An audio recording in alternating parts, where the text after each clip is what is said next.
বামুনিগাঁও ৰাভা হাছং স্বায়ত্তশাসিত পৰিষদীয় নিৰ্বাচনৰ বতাহ তুংগত উঠি পৰি লাগিছে ৰাজনৈতিক দল সংগঠন।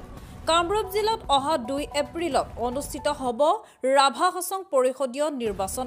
আজি ৰাভা হাছং স্বায়ত্তশাসিত পৰিষদৰ 30 নং বামুনিগাঁও পৰিষদীয় সমষ্টিৰ বিজেপি প্ৰাৰ্থীৰ লগতে ৰাভা হাছং যৌথ সংগ্ৰাম সমিতি তথা NDAৰ সমৰ্থিত প্ৰাৰ্থী অজিত ৰাভাই সহস্ৰাধিক সমৰ্থকক লৈ সমদল কৰি ছয়গাঁৱৰ গোবৰ্ধনৰ 17 নং ৰাষ্ট্ৰীয় ঘাইপথৰ দাঁতিত এটা কাৰ্যালয় মুকলি কৰে। আজি নিৰ্বাচনী প্ৰচাৰ কাৰ্যালয় আনুষ্ঠানিকভাৱে শুভ উদ্বোধন কৰে প্ৰাক্তন মন্ত্ৰী তথা ৰাজ্যিক বিজেপিৰ উপসভাপতি ৰেখাৰাণী দাস বড়োৰ লগতে দক্ষিণ কামৰূপ জিলাৰ সভাপতি অঞ্জন গোস্বামী। তাৰ পিছতে এখন সভাও অনুষ্ঠিত হয়। 30 নং বামুনিগাঁও পৰিষদীয় সমষ্টিৰ বিজেপি মনোনীত প্ৰাৰ্থীগৰাকীক পদুমৰ ছবিত ভোট দি জয়যুক্ত কৰিব বুলি আশা প্ৰদান কৰে।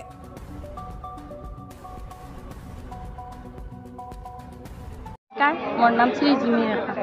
আমি অজিত ৰেখাৰ কাৰণে সমৰ্থন কৰি আছোঁ। যেন এই ইলেকশ্যনত জয়যুক্ত কৰি সকলোকে যেন সহজভাৱে আঁকোৱালি ল'বলৈ আগবাঢ়ি যায়, সেইকাৰণে আমি অজিত ৰেখাক সমৰ্থন কৰিছোঁ। আৰু লগতে যেন ৰাস্তা ঘাটবিলাক ভাল কৰি দিয়ে। হিমন্ত শৰ্মা ছাৰক জ্ঞাপন কৰিছোঁ। লগতে যেন দুখীয়া দৰিদ্ৰ ৰাইজৰ বাবে আৰু সাহায্য আগবঢ়াই আৰু যেন নিবনুৱা ল'ৰা ছোৱালীকেইটাৰ কাৰণে চাকৰিৰ অলপ আগ্ৰহিত হেৰি কৰি আগবঢ়াই নিয়ে। মোৰ ঘৰ পালকতাৰে। মই মানে অজিতাৰ কাৰণে আমি গোটেই ছাপোৰ্ট কৰি আছোঁ। অজিতাৰ কাৰণে গোটেইখিনি আমি প্ৰচাৰো কৰি আছোঁ। ইলেকশ্যনত অজিতাৰ যিখিনি উঠিছে সেইখিনি আমি গোটেই মানুহখিনি আমাৰ আহিছোঁ তেখেতৰ কাৰণে। তেখেতে উঠিলে ভাল হয়, আমাৰ এই অঞ্চলটোৰ কাৰণে ভাল হয়। ৰাস্তা ঘাট হৈ আছে, আমাৰ এই ৰাস্তা বেয়া হ'ব লাগে, বেয়া হৈ আছে আমাৰ।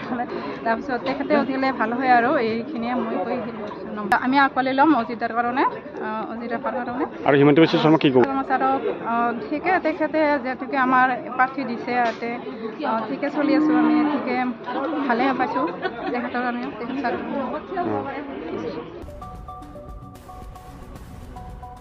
গুৱাহাটীৰ পৰা ৰবি নায়কৰ ৰিপৰ্ট, মহাজাতি 24 লাইভ।